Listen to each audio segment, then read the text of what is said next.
Hey, what's up guys, myself, and welcome back again for the third, fourth time, fifth time, I have no idea, to another tech video, because these are the type of videos I do if I don't have that much time to edit other videos that take longer to edit. And also it's the type of videos that get a little bit more views compared to other videos that I do. So today I'm going to be making, I shouldn't even be making it, but I'm making a PC build that I'm doing it because of the fact that people these days are looking for such type of PC build comparing to, let's say, something more cheaper, which I don't get why, and I generally don't know why and why. But sure, and in fairness, hey, I mean, even I have one of those type of series of computers, but at the same time, I always say to get something that's just decent and cheap, rather than, well, that's for me at least, or just get something that's more budget friendly, or something that's in the line of your budget. Don't get more, just get something that makes sense. And for some reason, people just don't think about what makes sense. So I guess I'm just gonna make one of these videos. And the video is literally about a 40 series PC build. A 40 series NVIDIA graphics card PC build. Because that's what people want to see, I guess. So why not? So yeah, this PC build is a 40 series related PC build where it has a 40 series graphics card. Because why not? People just want to see that. They want to know how much they will spend. Again, the 40 series is not bad, but also at the same time, it has issues. But sure, I guess people want to see that. So why not? I'm gonna make a PC build of that. So anyways, without wasting time, let's get to this PC build. And also, it's a $1,200 PC build-ish, more or less. There's no under. It's literally just around the $1,200. So it might be more, might be less. That's the PC build. It's honestly a good budget for a PC build that has a 40 series. And the specs is kind of great, so hopefully you guys enjoyed it. Now, starting off with this list is going to be the CPU, and the CPU of choice is going to be the Ryzen 7 5700X. Like I said, I know it's old. It's not as old, but it just, there's newer versions and whatnot. Believe me or not, personally, Ryzen 7 5700X is just great. It's 8 cores. It has enough power to do a lot of things. And it's honestly a great price at the moment. So I don't see why would you go something else. Just get the 5700X. It's great. It's 8 cores. It does the job. That's all I can say. Of course, to cool it off, while you don't necessarily need water cooler, you could just go with just fine, you know, with an air cooler. Why would you go with an air cooler? I mean, okay, in fairness, with a 57X, an air cooler is more than enough. But I'm going with a liquid cooler, or AIO to be more exact, because of the fact it looks good. And, well, like usual, because I pretty much used this before, the ID cooling dash floor 240mm. It's basically a good cooler. It looks like it does the job. Why not?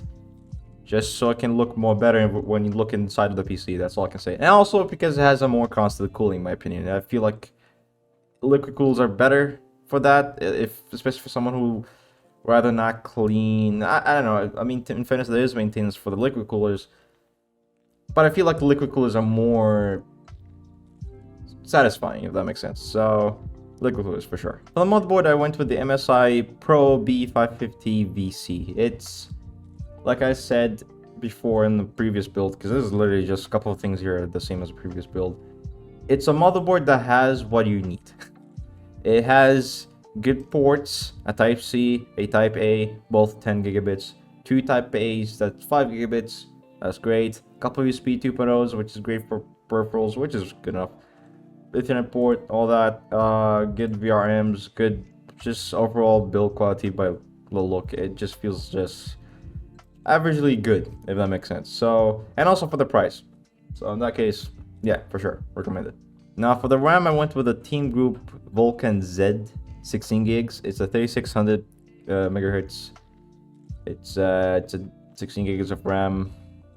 I don't know. I just went with a RAM that made sense to go with, and also because it was a good price and it was just fine. So it does the job. It's great. It's 3600 megahertz, so it's pretty good. Sure, there's the DDR5 and all that these days, but honestly, the moment you hit 3600, you feel like it's decent, it's good, and believe me, it's good. You're good. So yeah, recommend this one. For storage though, I went with the Sabrent Rocket 4.0, which is pretty much an NVMe Gen 4.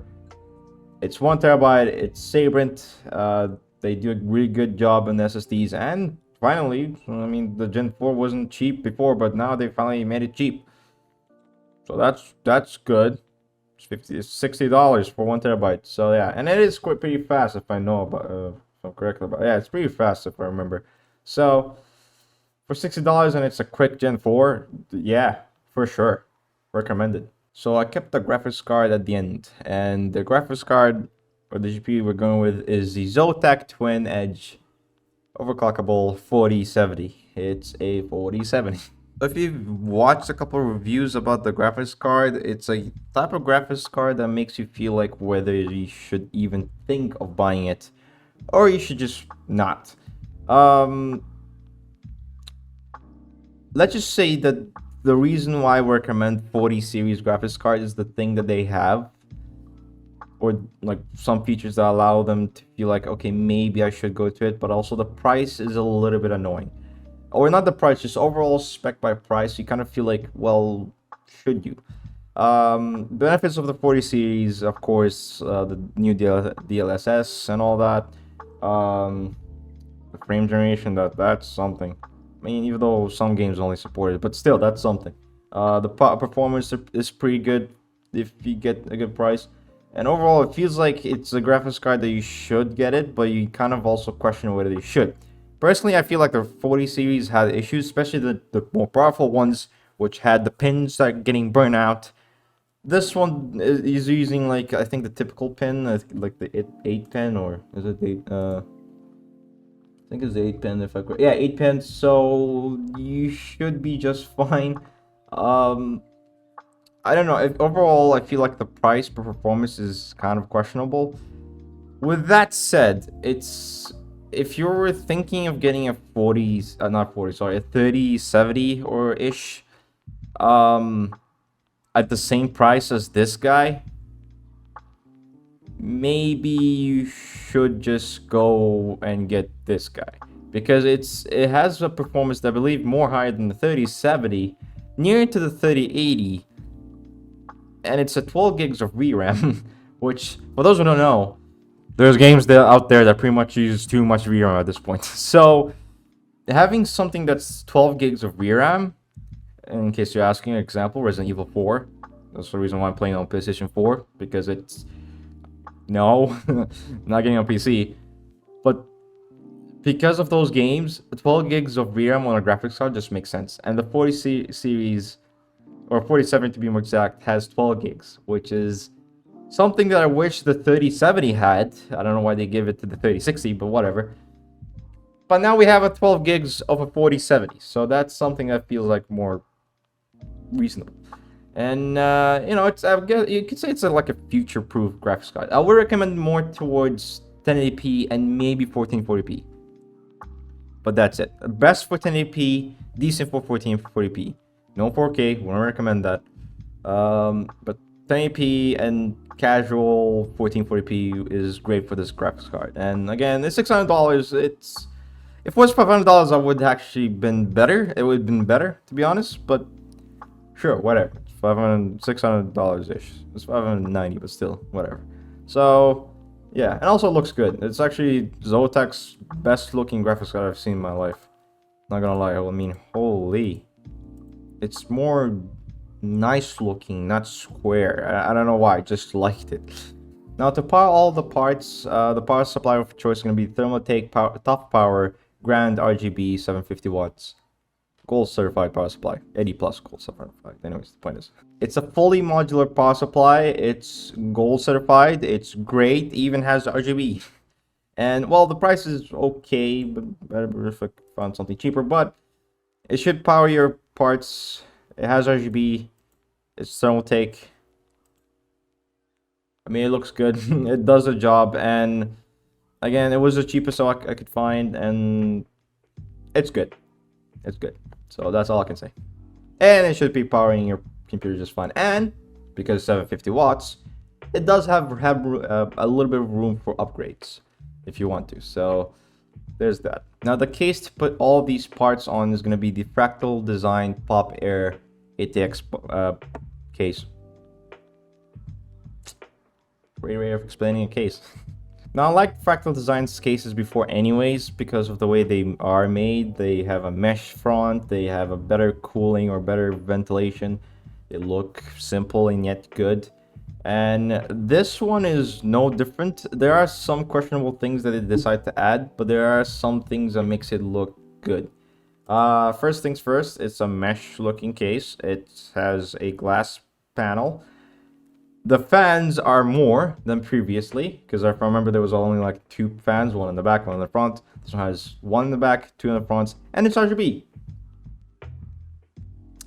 Fractal's really going for it. I mean, it has headroom for everything you could add on the parts that are listed, even a little bit more. I guess again the front mesh is nice. It's not even nice looking. I mean, that's nice. I like it. Everything about it have headroom in the back, so I can do some cable management, even add SSDs and whatnot. It just looks decent. It looks nice. That's all I can say. There are some things I didn't like it, but for the most part, it's fine. It's fine. I like it. So yeah, and also it's $80, which is okay. I mean, it's could be cheaper, but whatever, it's okay. There is the cheaper version of the same case, which is pretty much a black front panel without any RGB fan. It's just a black looking case. I could find it somehow. Let me just see if I could find it. There you go. That's the one. It's just all black. It's all black. What else can I say? I think it does have the same thing. It's, you know, dual fans in the front and whatnot, but it's all black and it is cheaper. It should save you like almost $20, which would make this PC build around of $1,200. So if that's where you want to go to, then go ahead and get this case. It's pretty much the same as the RGB glass panel one. But it's really up to you. But in general, it's the same case, so you know, it does a job. So there's that. I'll be linking both the cases just in case. So the total price of this PC build is going to be around of $1,222-ish dollars. So yeah, it's decent. It's again, if you pick the black version of the case or just the normal looking case-ish version of the case, pretty much, then it will be around of $1,200. So that should save you money and keep it in that price range. Again, linking it down below just in case you guys want to get that instead. I also would recommend, if you can find a 750 watts power supply that's not exactly RGB, it's gold certified but it's cheaper, then I would recommend that too. But the price range should be around of $1,200. So that's pretty much it. I'll be linking all these parts in the description down below, of course, in case you guys want to build the same PC. So there's that. Again, the only reason why I'm making this PC build, because apparently people want to see 40 series graphics card, because God knows why they want to see that. God knows why they want to build a 40 series graphics PCs. But people want to do that, and in some ways I kind of understand why. I just don't recommend it unless you really do want to. 30 series still does do a good job. Get a good one, to be honest, but sure. And again, I mean, the 40 series, the 4070 has something that makes it feel like something that you could probably do, or just feel like, okay, that's reasonable, you could do it, why not? Other than that, I don't see why you should get higher than those type of 40 series graphics card. Also, again, I'm not sure why I'm doing this PC build. I didn't even, the last PC build, for some reason, people didn't, I mean, they watched it, you know, but I guess people didn't want to see that. But apparently they want to see the 40 series, so I guess, sure. My first PC build idea was to make it cheaper, you know, $750 or something like that. But I guess these days people are no longer going with the budget, so I guess that's a nice thing, and this is the reason why I'm making this PC build. But okay. But in general, that's it for today's video. I hope you guys enjoyed this video. I hope you guys liked it. I hope you guys liked the PC build, because I don't know why I made it, and I have no idea why you guys want to see this PC build in particular. But if you guys did enjoy it, and I hope this video did help you guys, give a like, subscribe today for more content. I can't even say subscribe these days. Holy crap. Subscribe today for more content. Give a like, share this video, and I'll see you guys in the next video. And also, yes, I am doing these type of videos. 1 or 2 gaming videos, and then a lot of tech videos, so I can have time to edit those gaming videos. The gaming videos take longer to edit, believe me. But yeah, so alright. Thanks for watching. Alright. Peace.